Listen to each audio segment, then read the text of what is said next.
고인께서는 생전에 작성하신 유언장에 따라 재산을 분배하겠다고 하셨습니다. 재훈과 재호는 숨을 죽이며 자신들의 이름이 나오기를 기다렸다. 내전 재산은 나의 딸 이수진에게 상속한다. 순간 거실이 조용해졌다. 이수진, 그게 누구지? 죄송한데요, 변호사님.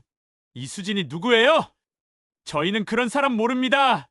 오늘 사연 시작하기 전에 무료 버튼인 구독과 좋아요 꼭 눌러주세요. 그러면 여러분들에게 복이 찾아올 거예요. 77세의 김태성은 새벽 5시면 어김없이 눈을 떴습니다. 작은 철물점 문을 열기 위해서였죠. 40년 넘게 이어온 습관이었습니다. 세상이 아무리 변해도 태성의 하루는 언제나 똑같았습니다. 낡은 알람 시계 소리가 울리기도 전에 일어나는 태성을 보며 아내는 생전에 자주 말했었죠. 당신 그렇게 살면 몸이 상해요. 하지만 태성은 웃으며 대답했습니다. 일찍 일어나는 새가 벌레를 잡는다고 했잖소. 아내가 세상을 떠난 지도 벌써 10년이 흘렀습니다. 그 이후로 태성은 더욱 절약하며 살았습니다. 혼자 사는 집은 늘 조용했지만 태성은 외롭다는 말을 한 번도 하지 않았습니다. 오히려 혼자 있을 때면 아내 사진을 보며 이렇게 말했죠. 여보, 내가 애들 걱정 없게 해줄 거요. 우리가 고생한 만큼 편하게 살게 해줄 거요. 태성의 집은 마을에서 가장 오래된 집 중 하나였습니다. 벽지는 누렇게 바래고 마루는 삐걱거렸지만 태성은 고칠 생각을 하지 않았습니다. 돈 들어가는 일은 무엇이든 미뤘거든요. 겨울이면 외풍이 들어와도 신문지로 틈을 막았고 여름이면 더워도 선풍기 한 대로 버텼습니다. 또 그렇게 일찍 나가십니까? 옆집 할머니가 물었습니다. 장사는 부지런한 사람 것이라오. 태성은 짧게 대답했습니다. 마을 사람들은 태성을 구두쇠라고 불렀습니다. 돈 한 푼도 함부로 쓰지 않는 사람이라고요. 하지만 태성은 그런 말들을 개의치 않았습니다. 오히려 자랑스러워했죠. 내가 아껴서 모은 돈이다. 나중에 애들한테 물려줄 거다. 태성의 철물점은 마을 끝자락에 있었습니다. 규모는 작았지만 필요한 물건은 다 있었죠. 못, 나사, 전구, 페인트, 각종 공구들이 가득했습니다. 태성은 모든 물건의 가격을 외우고 있었고 재고 관리도 철저했습니다. 김 사장님, 10원짜리 못 하나만 주세요. 10원입니다. 태성은 계산기를 두드리며 정확히 계산했습니다. 손님들은 가끔 그 정도는 그냥 주세요라고 했지만 태성은 절대 그러지 않았습니다. 장사는 정직해야 합니다. 한 푼이라도 대충 하면 안 되죠. 점심시간이 되면 태성은 작은 전기밥솥에 밥을 했습니다. 반찬은 김치와 된장 정도였죠. 가끔 계란 하나 삶아 먹는 게 전부였습니다. 손님들이 사장님 좀 잘 드세요라고 해도 태성은 고개를 저었습니다. 이 정도면 충분해요. 옛날에는 이것도 없어서 못 먹었는데. 태성에게는 3명의 자식이 있었습니다. 장남 김재호는 50살이었습니다. 대기업에서 과장 자리를 지키고 있었지만 집값 때문에 아직도 전세집에 살고 있었죠. 아내와 고등학생 아들 하나를 키우며 빠듯하게 살고 있었습니다. 둘째 김재호는 47이었습니다. 중고차 매매업을 하고 있었는데 최근 경기가 좋지 않아 어려워하고 있었죠. 아내와 중학생 딸 하나가 있었는데 딸 교육비 때문에 늘 고민이 많았습니다. 막내딸 김미선은 44이었습니다. 공무원인 남편과 결혼해서 초등학생 아들, 딸 둘을 키우고 있었죠. 남편 월급으로는 아이들 학원비와 생활비를 감당하기 벅찼습니다. 세 자식 모두 아버지를 사랑했습니다. 하지만 그의 극심한 인색함에는 불만이 많았죠. 명절 때마다 모이면 이런 대화가 오고 갔습니다. 아버지, 좀 편하게 사세요. 병원도 가시고 맛있는 것도 드시고 그러세요. 재훈이 말했습니다. 맞아요, 아버지. 옷도 새로 사 입으시고요. 그 옷 언제 산 거예요? 미선이 걱정스럽게 덧붙였습니다. 재호도 한마디 거들었습니다. 아버지, 저희가 용돈도 드릴 테니까 좀 쓰면서 사세요. 하지만 태성은 단호했습니다. 내가 언제까지 살겠나? 너희들이 더 중요하다. 요즘 세상이 얼마나 각박한지 아냐? 태성은 자식들의 사정을 훤히 알고 있었습니다. 재호는 집 마련하느라 대출받은 돈 갚기도 벅차고 재호는 사업이 잘 안 되어 스트레스 받고 있었죠. 미선은 아이들 교육비 때문에 파트타임 일까지 하고 있었습니다. 그래서 태성은 더욱 절약했습니다. 하루 세 끼를 라면으로 때우는 날도 있었고 겨울에는 내복을 겹겹이 입고 지냈습니다. 전기세 아끼려고 일찍 잠자리에 들었고 텔레비전도 뉴스 시간에만 켰죠. 태성의 통장에는 조금씩 돈이 쌓여갔습니다. 철물점에서 번 돈, 아내 보험금, 그리고 평생 모은 적금까지 합치면 꽤 큰 금액이었습니다. 하지만 태성은 그 돈을 한 푼도 쓰지 않았습니다. 이 돈은 애들 것이다. 내가 죽으면 이 돈으로 편하게 살아라. 태성은 혼자 있을 때면 자주 이렇게 중얼거렸습니다. 자식들이 돈 걱정 없이 살기를 바라는 아버지의 마음이었죠. 그런 태성에게 변화가 생긴 것은 지난 겨울부터였습니다. 가끔 가슴이 답답하고 숨이 차는 증상이 있었거든요. 하지만 태성은 병원에 가지 않았습니다. 나이 드니까 그런 거지 뭐. 병원 가봤자 돈만 나가고. 주변에서 아무리 병원에 가보라고 해도 태성은 고개를 저었습니다. 건강검진 통지서가 와도 그냥 버렸죠. 그런데 어느 봄날 평소처럼 철물점 문을 열려던 태성이 갑자기 가슴을 움켜쥐고 쓰러졌습니다. 지나가던 이웃이 발견해서 구급차를 불렀지만 이미 늦었습니다. 아버지, 병원으로 달려온 재훈이 소리쳤지만 태성은 이미 의식을 잃은 상태였습니다. 의사는 안타까운 표정으로 말했습니다. 급성 심근경색입니다. 조금만 일찍 오셨다면. 가족들은 망연자실했습니다. 아무리 구두쇠라고 해도 자신들을 사랑하는 아버지였거든요. 그런 아버지가 이렇게 갑자기 떠나다니요. 태성의 마지막 말은 애들 걱정 마라. 였다고 의사가 전해주었습니다. 마지막 순간까지 자식들을 걱정했던 아버지였습니다. 태성의 장례식장은 마을 사람들로 가득 찼습니다. 평소 구두쇠라고 불렸지만 정직하고 성실했던 태성을 기억하는 사람들이 많았거든요. 꽃다발과 조화가 빈소를 가득 메웠고 조문객들의 발걸음이 하루 종일 이어졌습니다. 재훈과 재호는 상주 자리에 앉아 조문객들을 맞았습니다. 검은 상복을 입고 절을 받으면서도 두 형제의 마음은 다른 곳에 가 있었습니다. 아버지의 죽음이 슬프긴 했지만 현실적인 문제들이 머릿속을 떠나지 않았거든요. 김 사장님 좋은 곳으로 가셨을 겁니다. 단골 손님들이 위로의 말을 건넸습니다. 고맙습니다. 재훈이 고개를 숙였습니다. 하지만 마음 한편으로는 다른 생각이 들었습니다.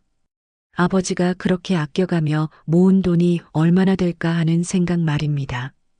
철물점 수익과 아내 보험금 그리고 평생 모은 적금까지 합치면 상당한 금액일 텐데요. 재호도 비슷한 생각을 하고 있었습니다. 요즘 중고차 사업이 어려워서 자금이 필요했거든요. 아버지 유산이 있다면 사업을 다시 일으킬 수 있을 것 같았습니다.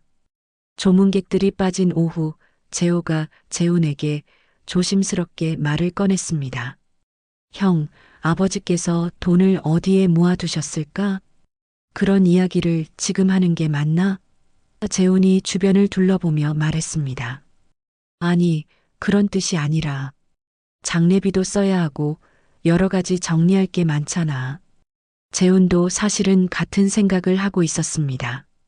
아버지가 평생 그렇게 절약하며 사셨으니까 분명 목돈이 있을 거라고 생각했거든요. 아마 은행 통장들이 있을 거야. 집에 가서 찾아봐야겠다. 그런데 형, 미선이는 어떻게 할 거야? 재호가 목소리를 낮췄습니다. 뭘 어떻게 한다는 거야? 상속 말이야. 설마 똑같이 나눠줄 건 아니잖아. 재호는 잠깐 생각했습니다. 미선은 시집간 딸이었고 자신들은 아들이었죠. 전통적으로 봤을 때 아들들이 재산을 물려받는 게 맞다고 생각했습니다. 그건 나중에 생각해보자. 형, 솔직히 말해. 우리가 아버지 제사도 지내야 하고 무덤 관리도 해야 하잖아. 그런 책임은 다 우리가 지는데 재산만 똑같이 나눠 가지면 말이 안 되지 않아? 재훈도 어느 정도 동감했습니다. 실제로 부모님 돌아가신 후에 모든 책임은 아들들이 져야 했거든요. 미선은 아버지의 영정 앞에서 눈물을 닦고 있었습니다. 평생 자식들만 생각하며 사신 아버지가 너무 안타까웠어요.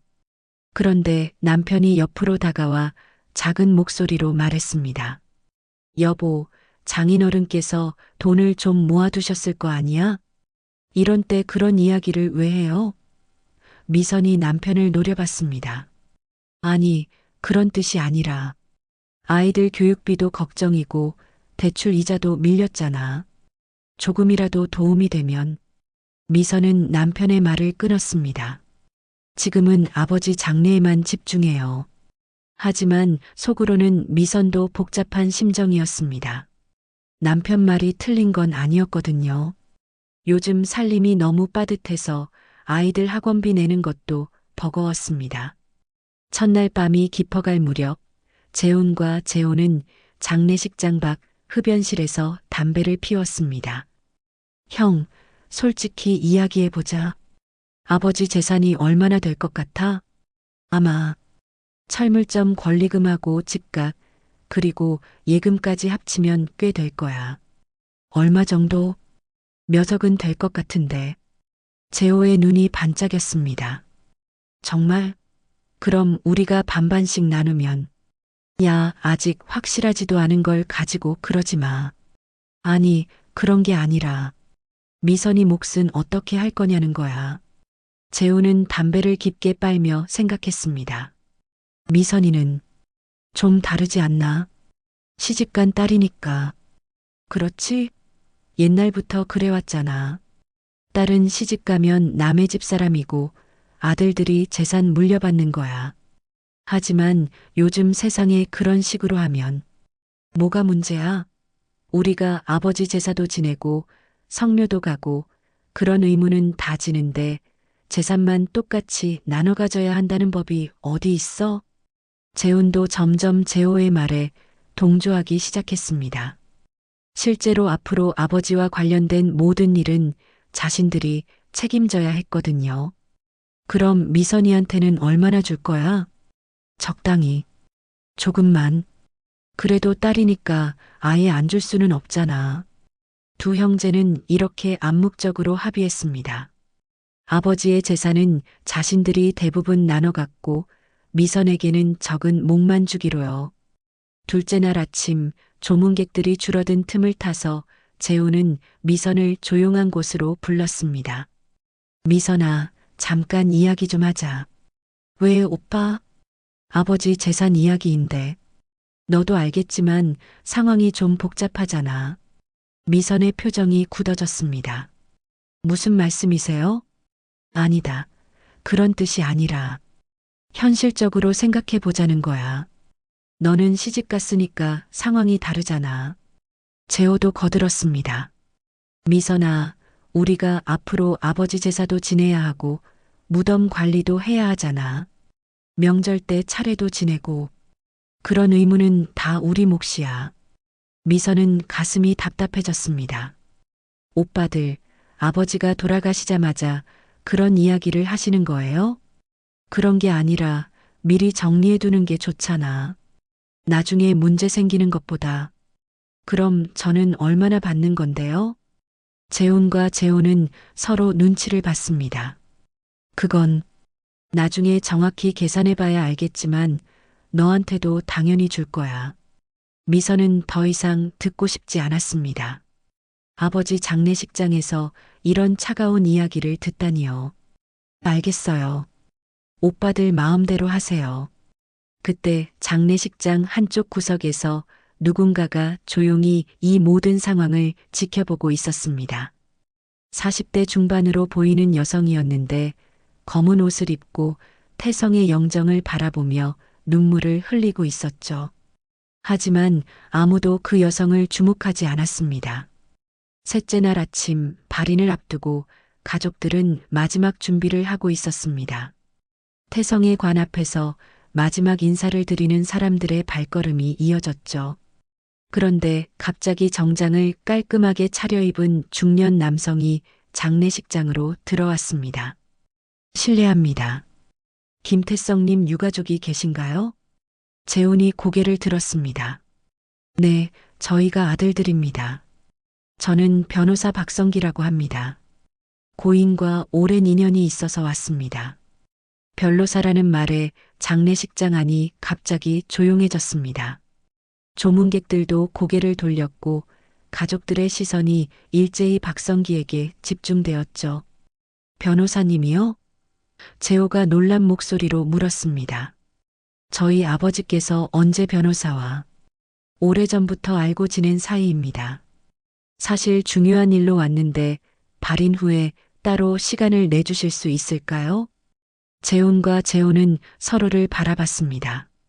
아버지가 변호사와 인연이 있었다니 전혀 몰랐던 일이었거든요. 혹시 유언장 같은 게 있나요? 미선이 조심스럽게 물었습니다. 박성기 변호사는 가방을 조용히 만지작거렸습니다. 네, 고인께서 작성하신 중요한 서류가 있습니다.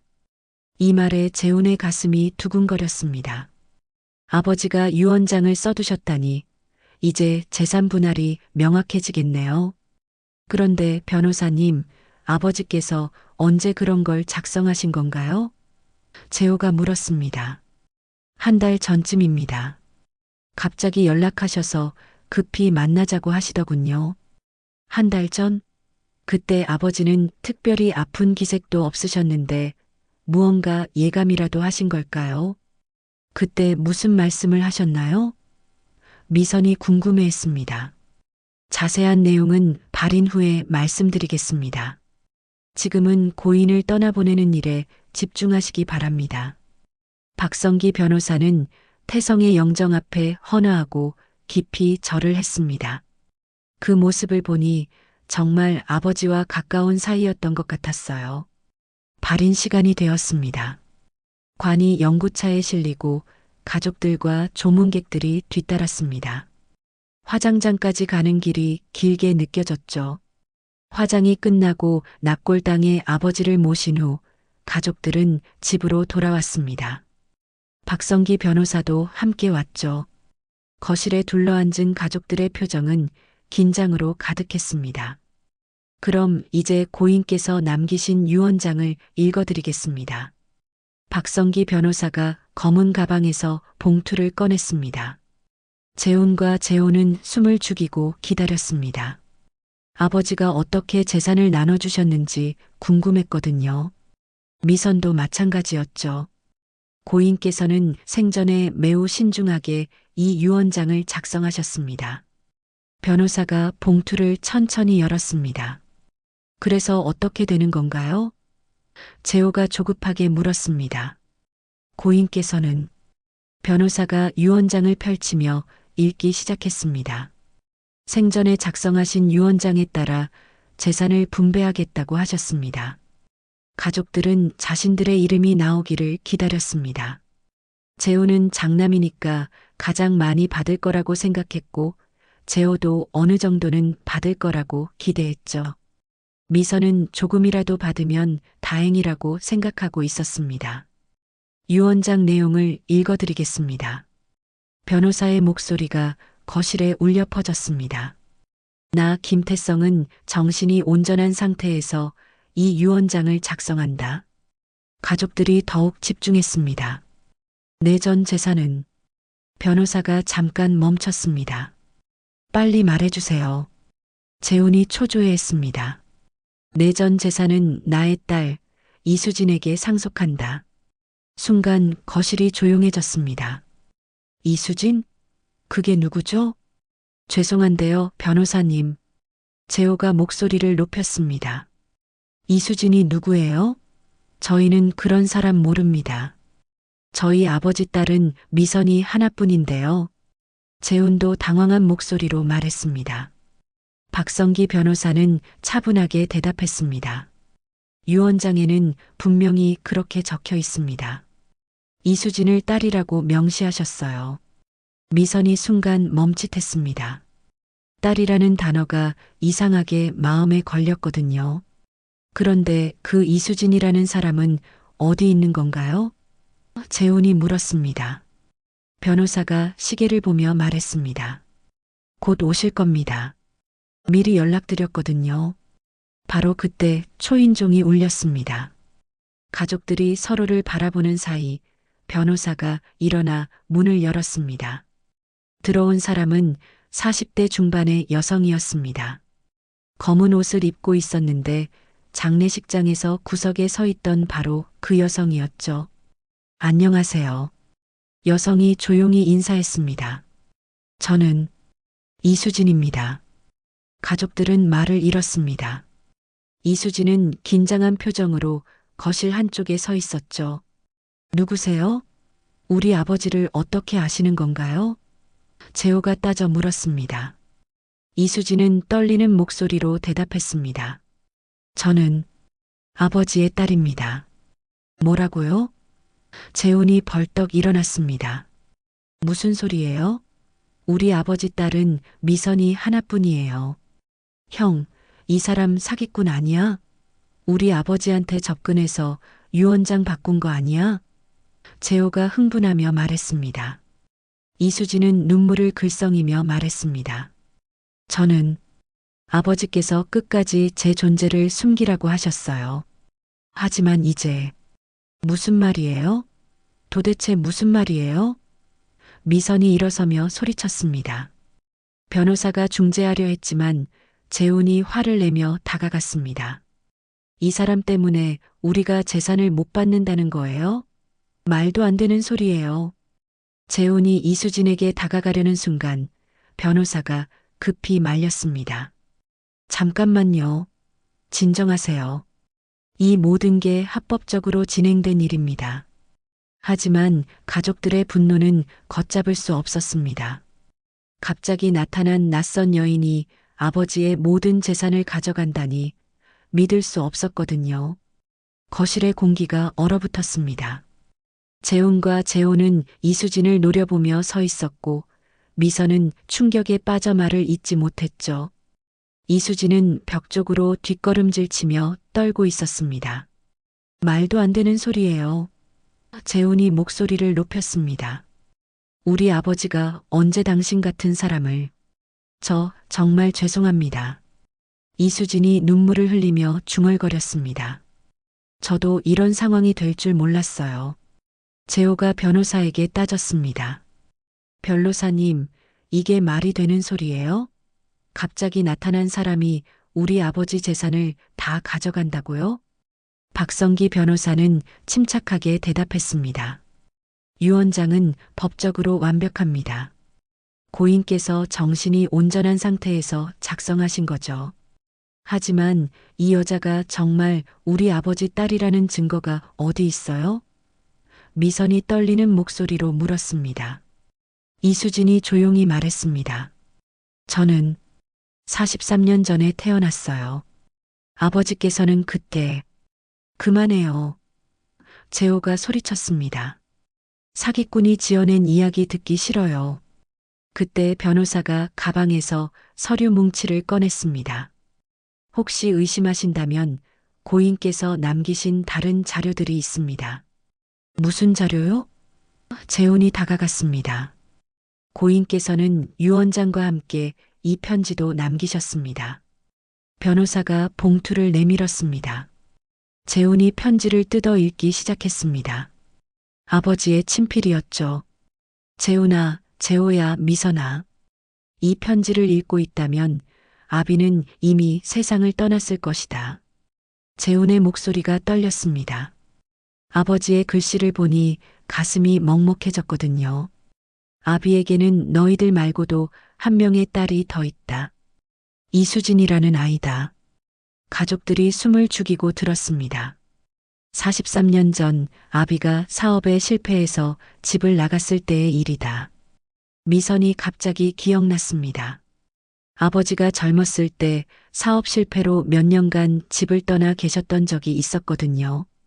그때 어머니가 혼자 아이들을 키우며 얼마나 고생하셨는지. 그때 아비는 한 여인을 만났다. 정말 힘든 시기였는데 그 사람이 아비를 많이 도와주었다. 재호가 중얼거렸습니다. 그럼 정말 그 사이에서 수진이가 태어났다. 하지만 아비는 가정이 있는 몸이라 책임을 질 수 없었다. 편지를 읽던 재훈의 손이 떨렸습니다. 이런 비밀이 있었다니. 수진이 어머니는 아비에게 아무것도 요구하지 않았다. 다만 아이만큼은 잘 키우겠다고 했다. 이수진이 눈물을 닦으며 말했습니다. 어머니는 작년에 돌아가셨어요. 아버지 이름도 가르쳐 주지 않으셨는데 유품을 정리하다가 그래서 우리 아버지를 찾아온 거예요? 미선이 물었습니다. 네. 어머니가 남긴 편지에 아버지 주소가 적혀 있었어요. 변호사가 덧붙였습니다. 고인께서는 이수진 씨가 찾아왔을 때 매우 놀라셨지만 곧 인정하셨어요. 재훈이 편지를 계속 읽었습니다. 아비는 수진이를 처음 봤을 때 어릴 적 미선이와 너무 닮아서 깜짝 놀랐다. 미선이 이수진을 자세히 바라봤습니다. 정말로 자신과 닮은 구석이 있었어요. 수진이는 아비에게 아무것도 요구하지 않았다. 그저 아버지라고 한 번만 불러보고 싶다고 했다. 이수진이 흐느끼기 시작했습니다. 아버지는 저에게 너무 미안해 하셨어요. 평생 모르고 지낸 것에 대해서. 그동안 아비는 수진이에게 매달 조금씩 용돈을 보냈다. 하지만 너희들에게는 말할 수 없었다. 재호가 어리둥절했습니다. 그럼 아버지가 매달 그렇게 아껴가며 사신 이유가? 맞아요. 이수진이 고개를 끄덕였습니다. 아버지는 제가 부담되지 않게 하려고 당신 생활비까지 줄이시면서 저에게 도움을 주셨어요. 편지는 계속 이어졌습니다. 아비는 수진이를 정식으로 가족의 일원으로 인정하고 싶다. 비록 늦었지만 아비의 딸로 인정받을 권리가 있다. 가족들은 할 말을 잃었습니다. 아버지의 진심이 느껴졌거든요. 그래서 아비의 재산을 수진이에게 물려주기로 했다. 너희들에게는 미안하지만 수진이가 가장 도움이 필요하다. 재훈이 편지를 내려놓았습니다. 아버지께서 정말. 하지만 이건 말이 안 되잖아요. 재호가 소리쳤습니다. 우리는 평생 아버지를 모셨는데 갑자기 나타난 사람이 모든 걸 가져간다고요? 이수진이 급히 말했습니다. 저는 그런 생각 없어요. 정말로요. 그럼 뭐하러 왔어요? 재호가 따졌습니다. 아버지가 돌아가신다는 소식을 듣고 그냥 마지막 인사만 드리려고. 미선이 조용히 물었습니다. 그럼 상속은 어떻게 할 건데요? 이수진이 눈물을 흘리며 대답했습니다. 저는 진짜 아버지의 딸이 맞아요. 하지만 이렇게 갑자기 나타나서 모든 걸 가져갈 수는 없어요. 변호사가 법적 효력을 설명했습니다. 하지만 유 원장은 명확합니다. 법적으로는. 법이 뭐가 중요해요? 재호가 흥분했습니다. 가족의 정이 더 중요하지 않아요? 그때 이수진이 조용히 말했습니다. 제가 포기하면 안 될까요? 모든 사람의 시선이 이수진에게 집중되었습니다. 과연 그녀는 어떤 선택을 할까요? 이수진의 말에 거실이 다시 조용해졌습니다. 포기한다고요? 재훈과 재호는 서로를 바라보며 안도의 표정을 지었지만 미선은 복잡한 마음이었습니다. 정말 포기하시겠다는 건가요? 재훈이 조심스럽게 물었습니다. 이수진이 고개를 끄덕였습니다. 네. 저는 그냥 아버지라고 부를 수 있었던 것만으로도 충분해요. 하지만 재호는 여전히 의심스러웠습니다. 갑자기 왜 그런 말을 해요? 혹시 다른 꿍꿍이가 있는 거 아니에요? 재호야. 미선이 동생을 말렸습니다. 그런 식으로 말하지 마. 박성기 변호사가 개입했습니다.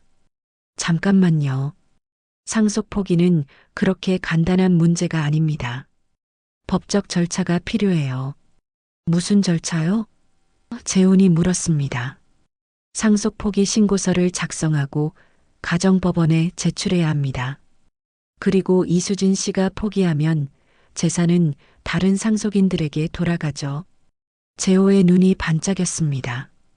그럼 우리가 받는 건가요? 그렇습니다. 하지만 변호사가 잠깐 망설였습니다. 고인의 진짜 뜻을 무시하는 게 맞는지 생각해 보세요. 이 말에 재훈이 불편해졌습니다. 변호사님, 무슨 말씀이세요? 우리는 평생 아버지를 모신 친자식이에요. 물론 그렇습니다. 하지만 고인께서는 이수진 씨에게 재산을 주려는 특별한 이유가 있으셨을 거예요. 그때 이수진이 조용히 말했습니다. 제가 제 이야기를 좀 해도 될까요? 미선이 고개를 끄덕였습니다. 말해보세요. 이수진이 눈물을 닦으며 시작했습니다. 저는 어릴 때부터 아버지 없이 자랐어요. 어머니 혼자서 저를 키우셨죠. 그건 우리 잘못이 아니잖아요. 재호가 중얼거렸습니다. 맞아요. 누구 잘못도 아니에요. 하지만 어머니는 정말 힘들게 사셨어요. 청소일, 식당일, 무엇이든 하셨죠. 이수진의 목소리가 떨렸습니다. 저는 대학도 못 갔어요. 어머니 혼자서는 학비를 감당할 수 없으셨거든요. 미선이 가슴이 아팠습니다. 같은 아버지의 딸인데 이렇게 다른 삶을 살았다니. 그래서 저는 고등학교 졸업하고 바로 일을 시작했어요. 공장에서, 식당에서 어머니 도우려고요. 재훈이 조금 미안해졌습니다. 자신들은 아버지 덕분에 대학도 나오고 결혼도 하고 아이들도 낳았는데 어머니가 병드셨을 때도 병원비가 없어서 정말 힘들었어요. 이수진이 흐느끼기 시작했습니다. 어머니는 마지막까지 아버지를 원망하지 않으셨어요.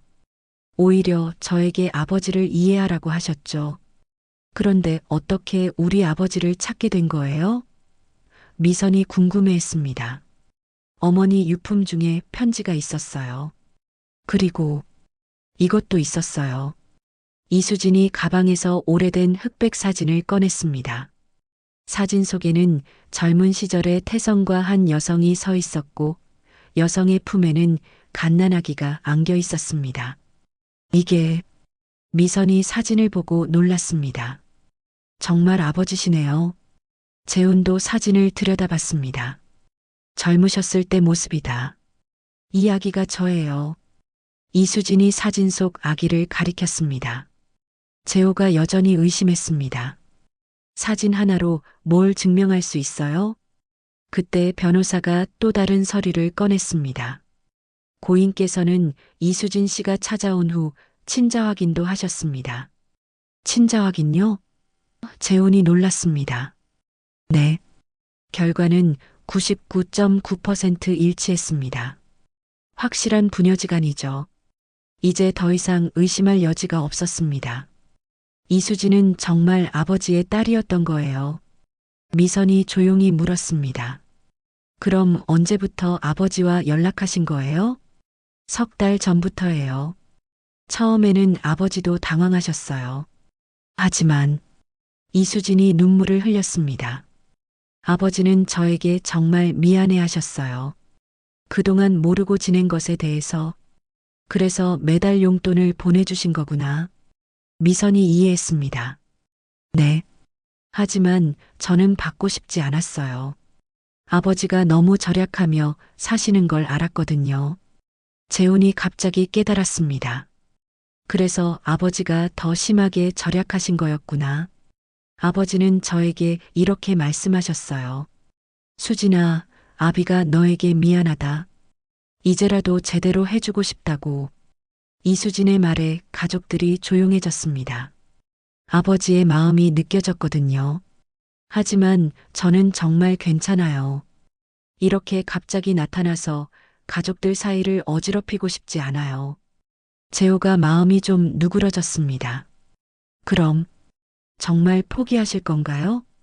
네. 저는 그냥 아버지의 딸이라고 인정받은 것만으로도 충분해요. 그때 변호사가 중요한 말을 했습니다. 하지만 고인께서는 한 가지 더 남기신 게 있습니다. 또 뭐가 있어요? 재훈이 물었습니다. 변호사가 또 다른 봉투를 꺼냈습니다.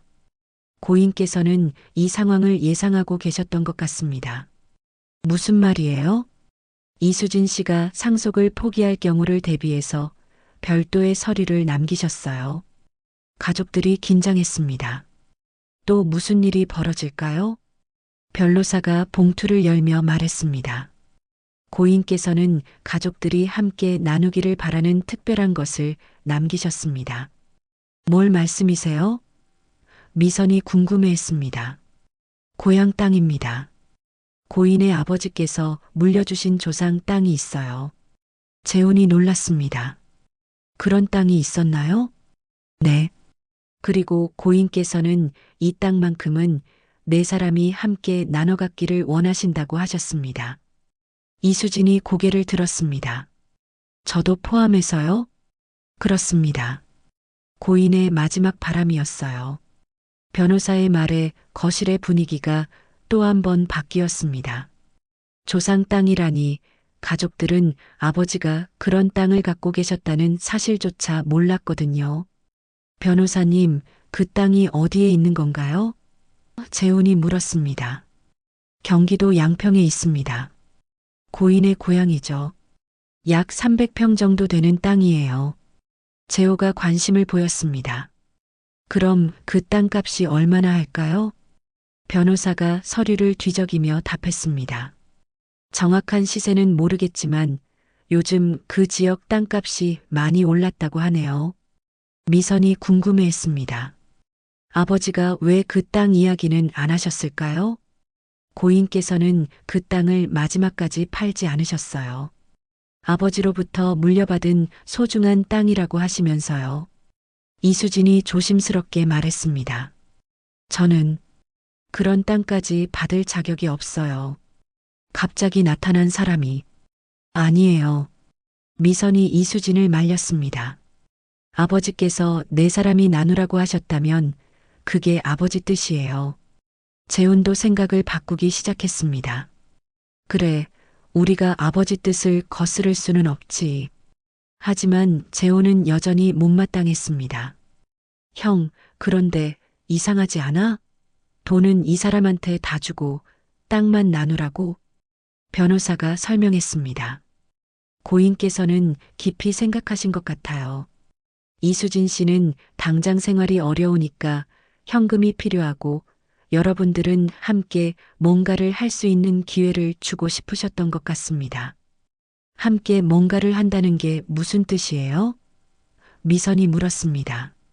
아마 그 땅을 통해서 가족이 되기를 바라셨던 게 아닐까요? 이수진이 눈물을 글썽이며 말했습니다. 아버지는 마지막에 저에게 이렇게 말씀하셨어요. 수진아, 너도 이제 우리 가족이야. 형님들, 누나랑 잘 지내거라라고. 재훈이 마음이 복잡해졌습니다. 아버지가 정말 이수진을 가족으로 받아들이셨던 거였어요. 그때 변호사가 또 다른 이야기를 꺼냈습니다. 그런데 한 가지 더 말씀드릴 게 있어요. 또 뭐가 있어요? 재호가 지친 목소리로 물었습니다. 고인께서는 이수진 씨에게 재산을 주는 대신 한 가지 조건을 다셨어요. 무슨 조건이요? 이수진이 놀라며 물었습니다. 가족들이 받아들이지 않으면 상속을 포기하라고 하셨어요. 이 말에 모든 사람이 충격을 받았습니다. 아버지가 그런 조건까지 다셨다니요. 그럼 미선이 떨리는 목소리로 물었습니다. 우리가 수진이를 받아들이지 않으면? 그러면 이수진 씨는 아무것도 받을 수 없어요. 모든 재산이 여러분들에게 돌아가죠. 재호가 속으로 기뻤습니다. 그럼 이수진을 거부하면 되잖아요. 하지만 이수진은 오히려 안도했습니다. 다행이에요. 그럼 저는 부담 없이 포기할 수 있어요. 잠깐만요. 미선이 일어섰습니다. 그게 정말 아버지 뜻일까요? 무슨 말이에요, 누나? 재호가 물었습니다. 아버지께서 그런 조건을 다신 건 우리더러 생각해 보라는 뜻 아닐까요? 재훈도 고개를 끄덕였습니다. 맞아. 아버지께서는 우리가 수진이를 받아들이기를 바라셨던 거야. 하지만 형, 갑자기 가족이 된다는 게 쉬운 일이에요? 재호가 반대했습니다.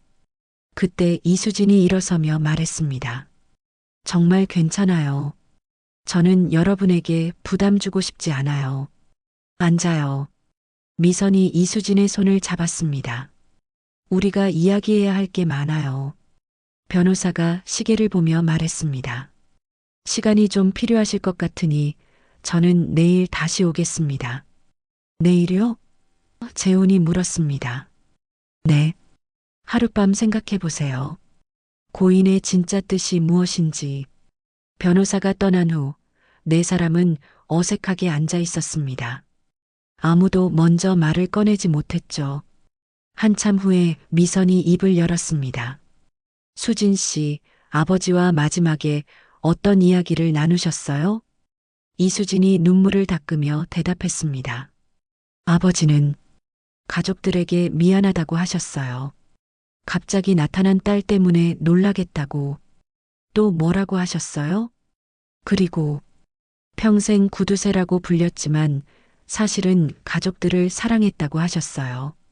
재훈이 가슴이 아팠습니다. 아버지가 정말 그런 마음이셨구나. 아버지는 저에게 부탁하셨어요. 형님들, 누나랑 잘 지내달라고. 그리고 가족이 되어달라고. 재호가 복잡한 표정이었습니다.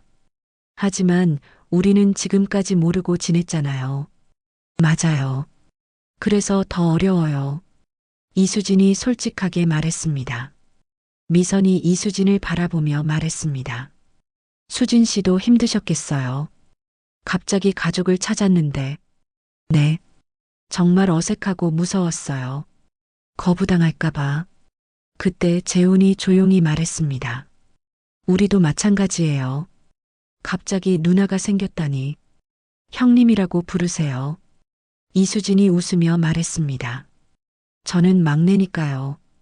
이 말에 미선이 웃음을 터뜨렸습니다. 그러네요. 저도 이제 언니가 됐네요. 재호도 조금 마음이 풀렸습니다. 그런데 정말 이상해요. 누나가 하나 더 생기다니. 사실 저도 형제가 있다는 게 신기해요.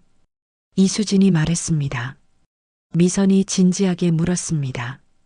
수진 씨, 정말 솔직하게 말해보세요. 상속받고 싶지 않아요? 이수진이 고개를 저었습니다. 아니에요. 솔직히 말하면 무서워요. 그렇게 큰 돈을 받으면 여러분들과의 관계가 어떻게 될지. 재훈이 이해했습니다. 돈 때문에 가족이 멀어질 수도 있다는 거죠? 네. 저는 차라리 가족으로 받아들여 주시는 게 더 중요해요. 그날 밤 네 사람은 각자 잠들지 못했습니다. 아버지의 유언과 갑작스럽게 나타난 가족에 대한 생각들이 머릿속을 복잡하게 만들었거든요. 다음 날 아침 미선이 가장 먼저 일어났습니다. 부엌에서 커피를 끓이고 있는데 이수진이 조용히 나타났어요. 일찍 일어나셨네요. 미선이 말했습니다. 잠이 안 와서요. 이수진이 어색하게 웃었습니다. 커피 드실래요? 감사합니다. 두 사람은 조용히 커피를 마시며 앉아 있었습니다. 처음으로 둘만의 시간이었죠. 수진 씨, 미선이 조심스럽게 말을 꺼냈습니다. 언니라고 불러주세요. 이수진이 말했습니다. 제가 막내니까요. 미선이 잠시 당황했다가 웃었습니다. 수진아, 정말 이상하다. 하루 만에 동생이 생기다니. 저도 그래요. 형님들, 언니가 있다는 게. 그때 재훈과 재호가 거실로 나왔습니다. 두 형제도 밤새 잠을 못 잤는지 피곤해 보였어요. 다들 일찍 일어났네. 재훈이 하품을 하며 말했습니다. 형도 잠 못 주무셨어요? 미선이 물었습니다. 아버지 일 때문에. 복잡해서. 재호도 커피를 따라 마시며 앉았습니다. 오늘 변호사 오면 어떻게 할 거야? 조용한 침묵이 흘렀습니다. 아무도 쉽게 답할 수 없는 문제였거든요. 그때 이수진이 먼저 입을 열었습니다. 저는 어젯밤에 많이 생각해 봤어요. 어떤 생각? 재훈이 물었습니다. 제가 상속을 받는 게 맞는지, 여러분들과 가족이 될 수 있는지. 재호가 관심을 보였습니다. 그래서 어떤 결론을 내렸어요? 저는 상속을 포기하겠어요. 이수진이 단호하게 말했습니다. 정말요? 미선이 놀랐습니다. 네. 아버지께서 주고 싶어 하신 마음은 감사하지만 갑자기 나타나서 모든 걸 가져갈 수는 없어요. 재호가 속으로 안도했습니다. 하지만 표정으로는 드러내지 않았죠. 하지만 한 가지 부탁이 있어요. 이수진이 조심스럽게 말했습니다. 무슨 부탁? 재훈이 물었습니다. 가족으로 받아들여 주세요. 이 말에 모든 사람이 조용해졌습니다. 돈은 포기하더라도 가족이 되고 싶다는 말이었거든요. 미선이 먼저 대답했습니다. 당연하죠. 우리 아버지 딸인데. 하지만 재호는 망설였습니다. 그런데 가족이 된다는 게 구체적으로 뭘 의미하는 거예요? 글쎄요. 명절 때 만나고 서로 안부 묻고 그런 거 아닐까요? 이수진이 대답했습니다. 재훈도 고민했습니다. 그런데 솔직히 말해서 갑자기 가족이 늘어난다는 게 쉽지 않을 것 같아요. 맞아요. 저도 그래요. 이수진이 이해한다는 듯 말했습니다. 천천히. 시간을 두고 해도 괜찮아요. 그때 재호가 중요한 질문을 했습니다. 그런데 상속을 포기하시면 앞으로 생활은 어떻게 하실 거예요? 지금까지 살아온 것처럼 살겠어요. 일하면서요. 무슨 일 하세요? 미선이 궁금해했습니다. 식당에서 서빙하고 청소일도 해요. 재훈이 마음이 아팠습니다. 같은 아버지의 딸인데 이렇게 다른 삶을 살고 있다니요. 그럼 아버지가 매달 보내주신 용돈은 어떻게 할 거예요? 미선이 물었습니다. 그것도 이제 없어지겠죠. 당연한 거예요. 재호가 갑자기 양심의 가책을 느꼈습니다. 자신들은 재산을 다 가져가면서 이수진은 아무것도 없이 살아가야 한다니. 그래도 조금은 받으셔야 하는 거 아니에요? 재호가 조심스럽게 말했습니다. 아니에요. 저는 괜찮아요. 그때 변호사 박성기가 도착했습니다. 네 사람은 다시 거실에 모여 앉았죠. 어떻게 결정하셨나요? 변호사가 물었습니다. 이수진이 먼저 말했습니다. 저는 상속을 포기하겠어요. 변호사가 놀랐습니다. 정말요? 다시 한번 생각해 보시는 게 어떨까요? 아니에요. 결정했어요. 그럼 가족분들은 어떻게 생각하세요? 변호사가 다른 세 사람을 바라봤습니다. 재훈이 먼저 대답했습니다. 수진이가 그렇게 하겠다면 우리가 막을 수는 없죠. 재호도 고개를 끄덕였습니다. 동의합니다. 하지만 미선은 다른 생각이었습니다. 잠깐만요. 이게 정말 아버지 뜻일까요? 무슨 말씀이세요? 변호사가 물었습니다. 아버지께서 수진이에게 재산을 주겠다고 하신 건 정말 수진이를 걱정해서였잖아요. 미선이 계속 말했습니다. 그런데 우리가 거부한다고 해서 포기하게 만드는 게 맞나요? 재훈이 미선을 바라봤습니다. 누나는 어떻게 하자는 거야? 나는 수진이가 받아야 한다고 생각해. 이 말에 재호가 놀랐습니다. 누나, 그럼 우리는 지금까지도 잘 살아왔잖아. 수진이가 더 필요해. 변호사가 감동했습니다. 훌륭한 생각입니다. 하지만 이수진이 고개를 저었습니다. 안 돼요, 언니. 저는 정말 괜찮아요. 괜찮다고 말하지 마. 미선이 단호하게 말했습니다. 아버지 마음을 생각해봐. 재훈도 생각을 바꾸기 시작했습니다. 누나 말이 맞는 것 같아. 아버지께서 그렇게 원하셨는데. 재호만 혼자 고민했습니다. 마음으로는 이해하지만 현실적으로는 아쉬웠거든요. 그때 변호사가 중요한 말을 했습니다. 그런데 고인께서 한 가지 더 남기신 말씀이 있어요. 또 뭐가 있어요? 재호가 묻었습니다. 만약 이수진 씨가 상속을 받게 되면 그 돈으로 가족들과 함께 뭔가를 하라고 하셨어요. 함께 뭔가를 한다는 게 무슨 뜻이죠? 미선이 궁금해했습니다. 사업을 하든 여행을 가든 가족이 하나가 되는 일을 하라는 뜻인 것 같아요. 변호사의 말에 거실에 잠시 정적이 흘렸습니다. 아버지께서 마지막까지 가족의 화합을 생각하고 계셨다는 걸 알 수 있었거든요. 아버지께서 정말 세심하게 생각하셨네요. 재훈이 감탄하며 말했습니다. 미선이 이수진의 손을 잡았습니다. 수진아, 아버지 뜻대로 하자. 상속받고 우리 가족이 되자. 하지만 이수진은 여전히 망설였습니다. 하지만 언니, 이렇게 갑자기 재호가 깊은 한숨을 쉬었습니다. 마음 한편으로는 아쉬웠지만 아버지의 뜻을 거스를 수는 없었죠. 수진 씨, 재호가 조심스럽게 말했습니다. 솔직히 처음에는 받아들이기 어려웠어요. 재훈이 동생을 말리려 했지만 재호가 계속 말했습니다. 하지만 어젯밤 계속 생각해 봤어요. 아버지가 왜 그런 선택을 하셨을까? 재호의 목소리가 떨렸습니다. 아버지는 평생 우리만 생각하고 사셨어요. 그런데 마지막에 수진 씨를 위한 결정을 하신 거잖아요. 그게 무슨 뜻이에요? 이수진이 물었습니다. 아버지도 미안했던 거죠. 수진 씨에게. 그래서 마지막이라도 제대로 해주고 싶으셨던 거예요. 미선이 눈물을 닦았습니다. 맞아. 아버지 마음을 이해해야 해. 변호사가 서류를 정리하며 말했습니다. 그럼 이수진 씨가 상속을 받는 걸로 진행하겠습니다. 잠깐만요. 이수진이 일어섰습니다. 정말 괜찮으신 거예요? 후회하지 않으실 거예요? 재훈이 웃으며 대답했습니다.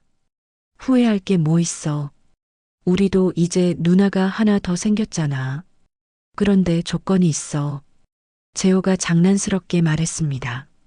무슨 조건이요? 이수진이 긴장했습니다. 앞으로 명절 때마다 와야 해. 그리고 우리를 정말 가족으로 생각해야 해. 이수진이 눈물을 흘리며 고개를 끄덕였습니다. 네. 정말 감사해요.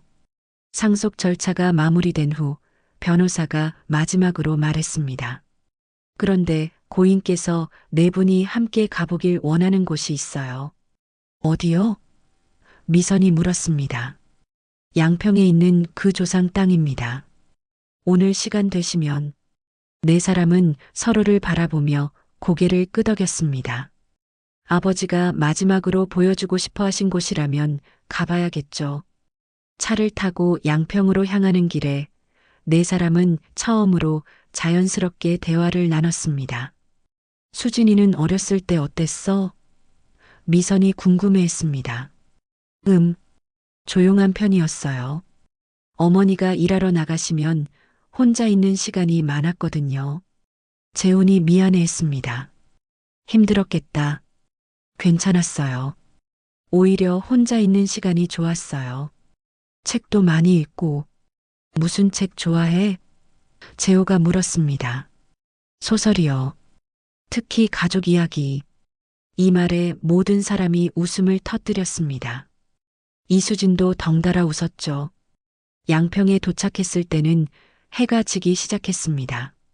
아버지의 고향 땅은 작은 언덕 위에 있었는데 주변으로 논밭과 산이 보이는 아름다운 곳이었어요. 여기가 재훈이 감탄했습니다. 아버지 고향이구나. 미선이 둘러보며 말했습니다. 이수진은 처음 보는 곳이었지만 왠지 친숙한 느낌이 들었습니다. 아버지께서 어릴 때 여기서 뛰어노르셨을까요? 이수진이 말했습니다. 재호가 고개를 끄덕였습니다. 그랬을 거야. 아버지가 가끔 고향 이야기를 하셨거든. 네 사람은 황혼이 들이운 들판을 바라보며 조용히 서 있었습니다. 바람이 살랑살랑 불어와 마음을 편안하게 해주었어요. 아버지가 여기서 우리를 지켜보고 계실까? 미선이 하늘을 올려다보며 말했습니다. 그럴 거야. 재훈이 대답했습니다.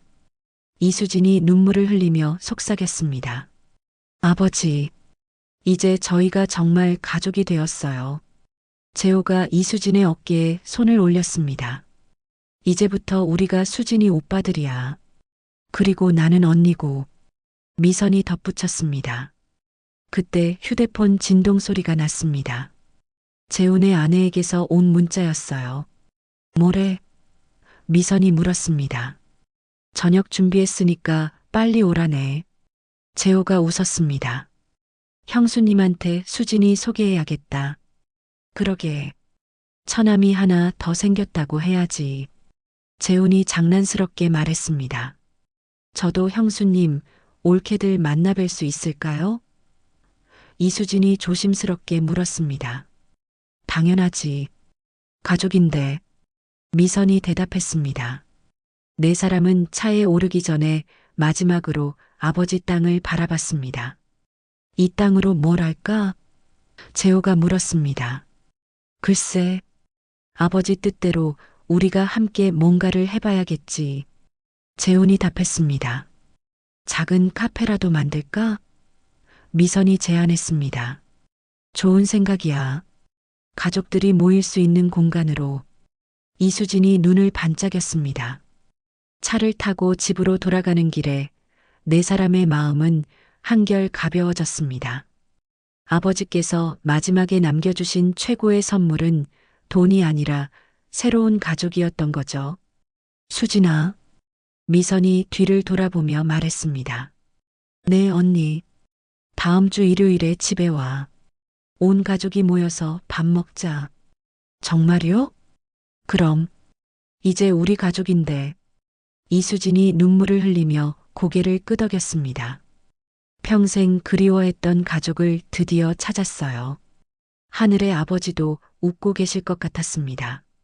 마지막에 네 자식이 모두 행복해하는 모습을 보시면서 말이에요.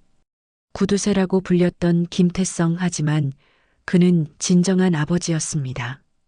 돈보다 소중한 것이 무엇인지 마지막에 가르쳐준 아버지였어요.